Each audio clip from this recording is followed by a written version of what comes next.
Canadians go camping to pass the time in the summer, but refugees are biding their time in camps through the summer, and those tents have a very different meaning when what's left of your life has become so demeaning that all of your possessions can be stored within. An orphan from Mogadishu seeking refuge in Yemen goes through hell and the Gulf of Aden to get in. No free Canadian healthcare waiting on him, and those camps are no fun in the summer, much less in the desert after your village was plundered and the lightning and thunder are the least of your worries. Meanwhile, Canada plays the role of the benevolent country.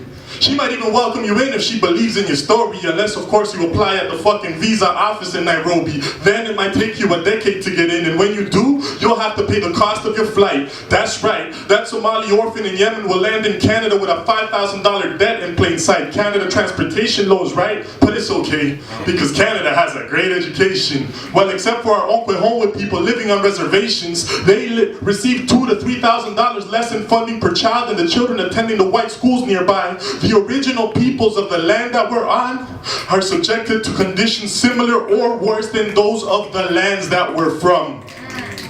Guatemala, Somalia, Palestine, or Iraq, and I once heard an 11-year-old child from Onkwehonwes tell the world that he suffers from asthma, heart problems, and eczema. He studies in an unheated portable and he's never seen a real school in his life. The temperatures get to minus 40 degrees, freezing the pipes. These babies study with sewage fumes and carbon dioxide. How the fuck do members of parliament sleep at night? Onkwehonwes, indigenous territory in northern Ontario, here in Canada.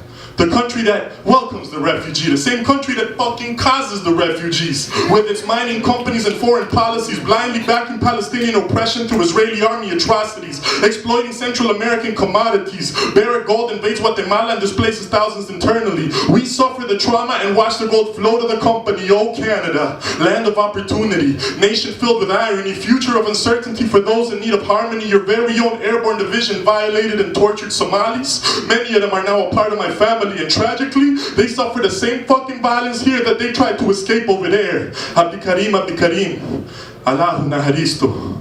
Abdi Nasir Diri, Allahu Naharisto. Two young men taken before their time, their parents orphaned an ocean away from their country and still living scared all of the time. Oh Canada, that Bill C-31 you passed was a crime, designating refugees to 12-month detentions, including the child for border protection. So we'll welcome the refugees and we'll jail them and ask questions later. Please Canada, not that racist bill off your radar. Own your own inequities. The need for humanity is greater than these border service agency haters that hate us, from Chiapas to Akwesasne to Gaza Strip to Soweto. This whole world is a ghetto, and we would not have been refugees or immigrants if these colonizers didn't meddle with our internal affairs. All we ever wanted was justice, and we didn't cross the border. The borders crossed us.